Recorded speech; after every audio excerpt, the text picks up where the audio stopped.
COVID, thought Monk would be a good spokesperson. So we got the few of the cast together, and we just did it as a kind of a lark, a one-off really.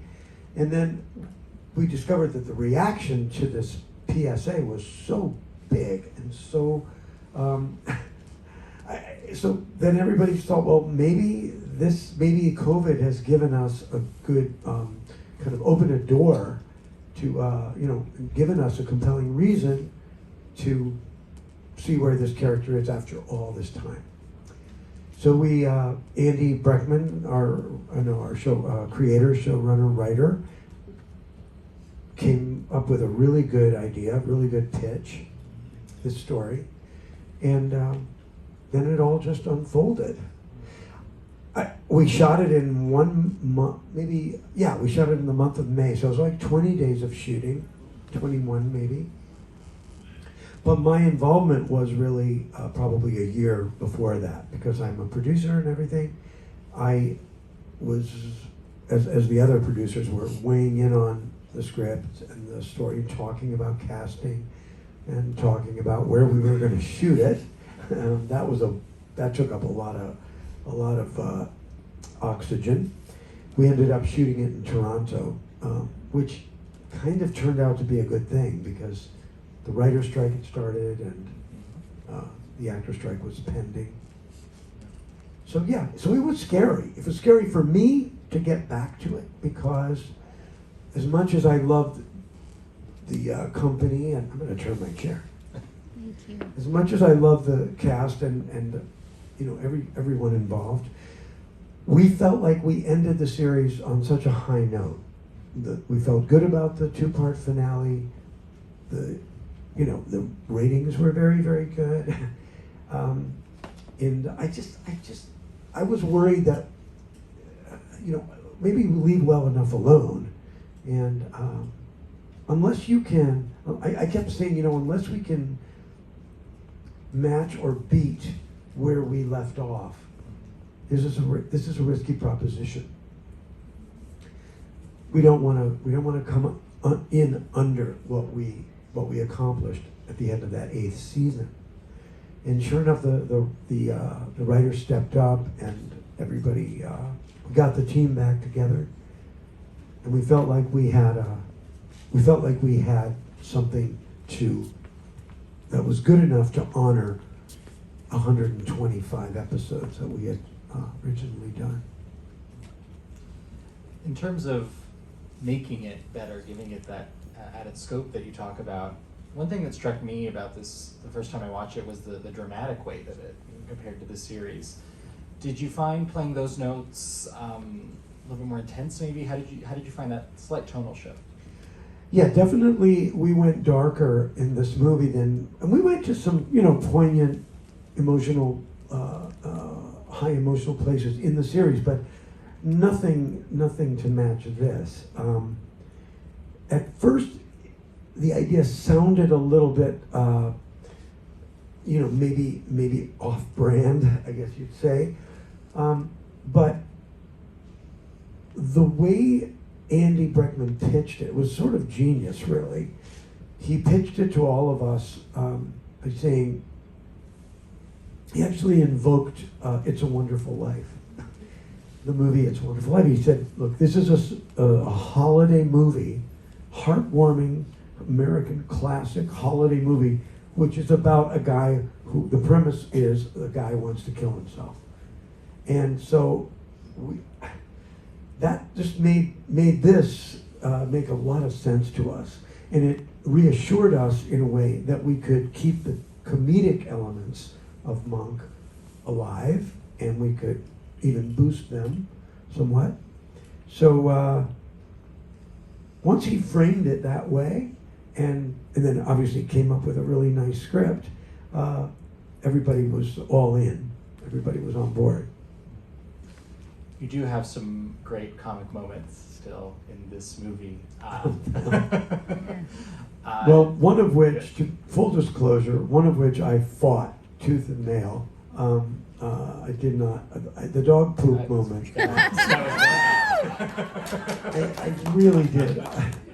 I pushed back on that. I admit it. I pushed back. It's just like, man, God knows I like cheap. I'm okay with cheap. But this was, I thought, on the page, I just thought, really? This seems a little, I don't know. It just seemed too far.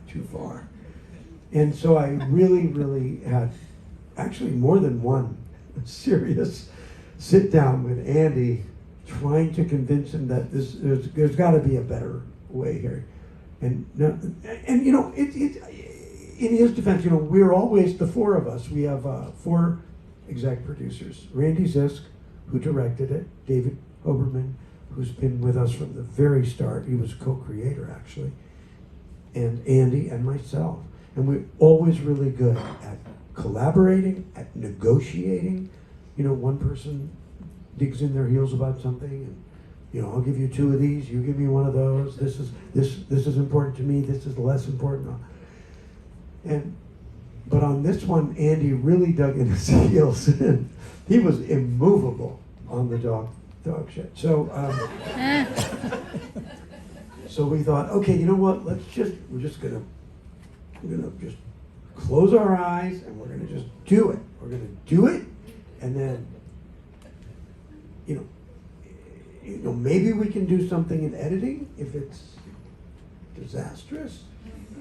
And I gotta say, on the day when we were shooting it, it was a lot of fun. And it was, once I was in the zone there, then the penny dropped and I got it. And then once we saw it in the edit, I thought, wow, in the editing, it became my favorite moment.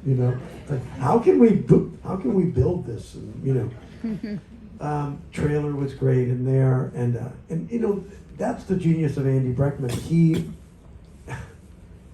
There's a tragedy that occurs. This guy is blown up, and instead of our attention going to that, Monk, who we've often have seen him self-centered and not empathetic, God knows, and there he is again, just cannot get outside of himself.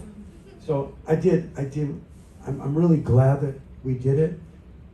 I'm glad that I caved, and it just turned out to be a really risky but positive moment. Based on the reactions, yeah. Thanks to the audience. And I gotta give props to props, because they came up with this.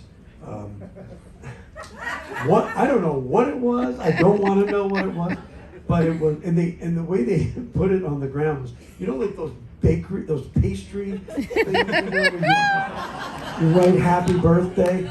That's what they were using to get that. And I just thought, once I saw that, I thought, yeah, that is genius. So that just goes further proof on how shamelessly cheap I really am. There is something to be said, though, for, I think, seeing you really enjoying the scene on the day, as an actor at least, maybe not as enjoying it, and then being able to, alongside that, as you were saying, really feel those dramatic moments and have those in tandem. One thing I was thinking about with this movie is the notion that Monk is perhaps less of an alien to the rest of the world than he had been in the original series. The notion of the pandemic kind of implies that we all kind of caught up to him in a sense. I'm curious how that informed the way you played him. Yeah, I think that was a huge driver for all of us, and everyone in every department. This idea that Monk's neuroses and his disorder seem not so alien, not so crazy, and we all identify with him in a different way. In the early going, in the first 8 seasons, he was a curiosity. He was an oddball. He was that outlier. And now he's more of a he's troubled, but we get it. We're kind of there with him. That's not comforting to Monk at all, unfortunately. He's troubled by the fact that everyone else is kind of gotten onto his train, or many people have gotten onto his train. Did it inform the way you approached his physicality as all? It's what we could call tics, like given that he is occupying maybe a slightly different space relative to the rest of the world? Well, that wasn't one of the factors. For me, what I was really focused more on, excuse me, what I was focused more on physically was just the notion that, he's 14 years older, and God knows, when we ended the show, I was no spring chicken anyway. So, and I talked to the writers about this. I said, less running, please, less stunty, kinds of things here.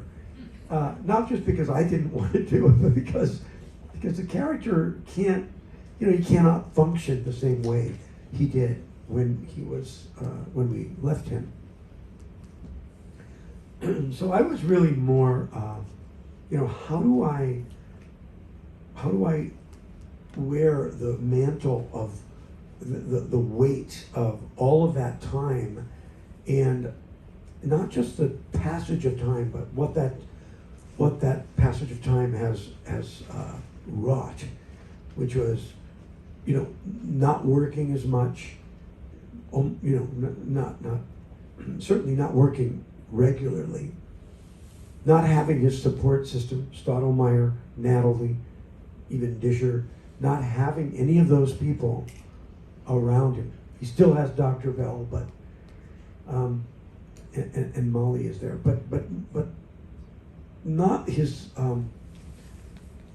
co-workers. And the work was always the thing that kept him, that got him out of bed in the morning, and kind of got him moving. And so that what did that? How did that translate to the physicality of the character? Added, the weight of that being that much less active in his work and that much more sedentary, and and then this whole story is about him kind of breaking out of that in a way, breaking through that. I think. Yeah, along those lines, there's also this theme of reflection and looking back, which is very related to aging. What about that did you connect to in the character? Oh, sure. I mean, everything at my age, at Monk's age, everything is history. Everything is. There's so much more behind you than there is ahead of you, of course. And in Monk's case, reflecting is there's no profit there. I mean, it's bad. It's even in the Randy Newman song, so brilliantly in the lyrics of the song. So little to remember, so much to forget. I mean, it's translates into not that many happy, positive moments, and a lot of bullshit that had to have been gotten through and navigated. Can you talk a little bit about filming the ending? Speaking of the poignancy, it also really, I think, brings the scope of this being a film into clarity a little bit. Right. Well, that was a real concern too. That when I read it, because I love the idea, but I was thinking in the old paradigm. When I read it, I thought, ugh, this is, unless we use CGI or something. We never had the budget and the time really during the series to do this kind of a thing. Fortunately for us, I didn't know this at the time when I first read it, but the network, Peacock, was really, really ready and willing to step up and give us the resources, give us the time, and allow us to have that many extras in the budget and that large a scope. That crane, for example, that beautiful crane shot.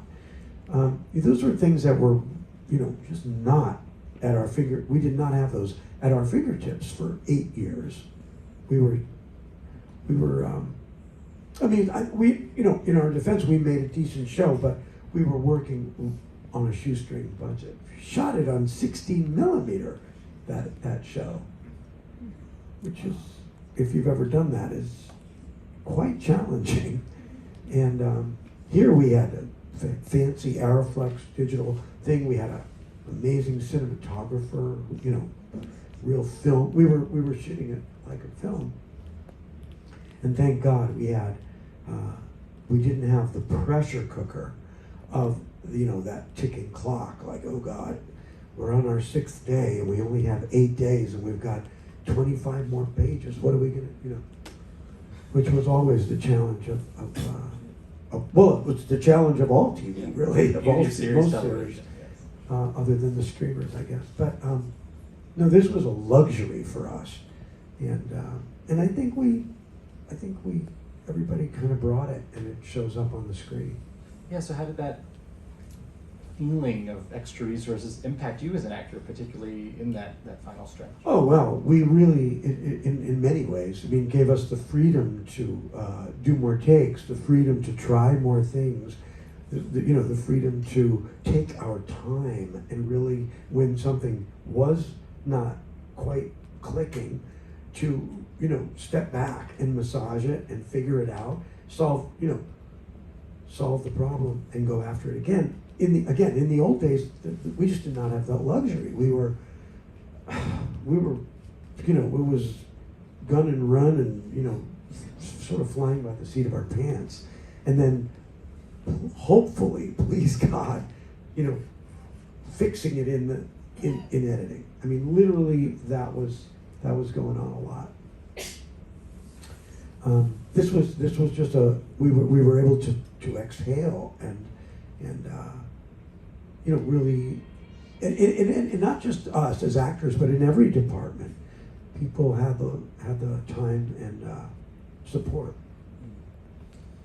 The beautiful thing about long-running television series is you really develop a family with your cast and crew. How did you find reuniting with everybody, and what do you think that brought to, again, this 14-year gap back on the screen? Oh, it was great. I hadn't seen them very much, really. I seen Trailer a couple of times, and been keeping in touch with people. I had not seen Ted, and because he lives like on a ranch somewhere, and and Jason I maybe ran into once, but it was great. And what was most satisfying and sort of heartening was that everybody came into it really, really with just this great energy, really wanting to come back. We didn't have to kind of like, oh please, we didn't have to like get down on one knee and back. And even Hector Elizondo, he was retired. He was in his mid-80s, whatever, and he was done and living in his nice life, with his wife out here in LA. And when we first approached him, he's like, well, I'm retired now, which is, I think, where Andy got the idea for Belle being retired. But we just and then the network said, well, maybe we'll just so much time has passed. Maybe Monk has a new shrink now. Could have easily gotten a new. And I was just like, no, I don't. We got to have Dr. Bell. Got to have Hector. Because, first of all, because those two scenes that Andy wrote were so strong, so deep. And so we sweet talked Hector into, we said, look, you just come out, we'll shoot you out in one day. We'll promise we'll get you in and out. And we sent him the pages, and he was in. And those also are two of my favorite scenes. I just adore the man, and just so thrilling to see him bring it the way he did, you know, just never missed a beat, never missed a word, totally prepared, totally, you know, warm, and it was just dreamy that day. You could feel it on screen. Well, I know I speak for everyone when I say it was a pleasure to see you and everyone back. Maybe we'll see you again. Yes. Well, thank you all. Thank you so much. Thanks for coming out.